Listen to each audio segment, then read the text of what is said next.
Thank you for coming to my presentation titled Pandemic Stress and Coping in Adults with Intellectual and Developmental Disabilities in Urban Los Angeles, a Qualitative Interview Study. This was done with my partner, Carolyn Maurer, and we are at the College of Education at California State University, Los Angeles, where I'm an assistant professor of special education. So we know that people with intellectual and developmental disabilities have issues and challenges that the rest of us may not face. And those may be specifically more challenging for those from areas that are of low socioeconomic status.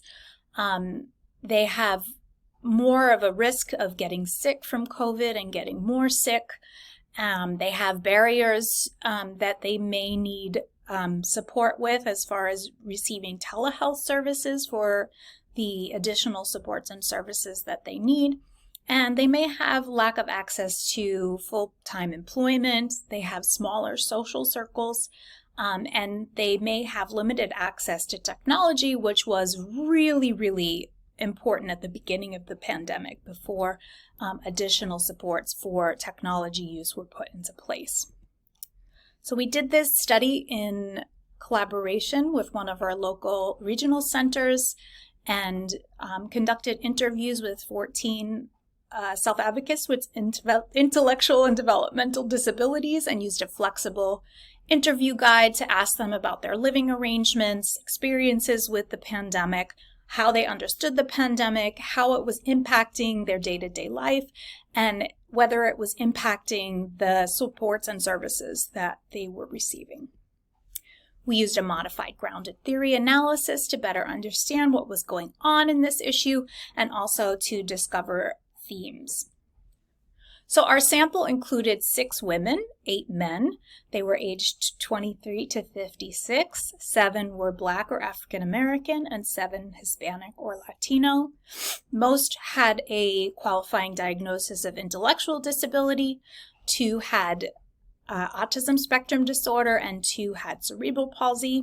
4 of them had employment, some part, some full.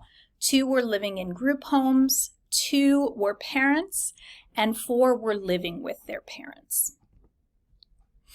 So the main themes in this study were around news, media, and technology, pandemic emotions, staying safe, and coping with COVID. News, media, and technology was focused on the media, mostly television. They talked about the political division in our country, the government of our country and others, the accountability for the pandemic, and the use of technology. Pandemic emotions was focused on the negative emotions that they were feeling, the isolation that they were experiencing, and how we need to care for others. They talked about staying safe, doing things such as cleaning and sanitizing, social distancing. You remember at the beginning we were 6 feet apart, talking about getting vaccinated, wearing a mask, the healthcare system, and being prepared, how to prepare to keep yourself and others well. And then there was a theme called Coping with COVID, and participants talked about maintaining their daily routines, learning new things, activities and things, staying busy, the acceptance, it is what it is, spirituality, prayer, and positivity. So these themes worked together so that the news, media, and technology was an experience that increased all of those negative emotions. And to try and control those emotions, people were doing these activities on staying safe, cleaning, and wearing masks, and distancing, but they found that those actually increased those negative emotions even more a lot of times because they had resentment for others who were not doing those things. The Coping with COVID showed that those who had the religious practices, the maintenance of daily routines, physical activities that they enjoyed actually were coping a lot better with the circumstances and helped them to accept their situation. So we need to increase computer literacy definitely in IDD populations. They need to be connected, and especially at a time when their social circles are already limited and they're shut down from seeing people in person, they need to understand how to make connections online and also to access delivery services so that they can get their basic needs met. We also need to increase support for people with IDD so that they can find other people to connect with, but also some counseling services so that they can learn how to handle times of uncertainty.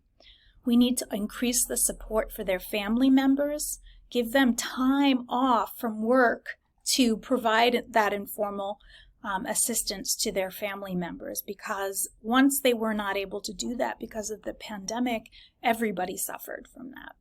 They also need support and counseling. But most importantly, we need to improve access to stress-reducing leisure activities for people with IDD.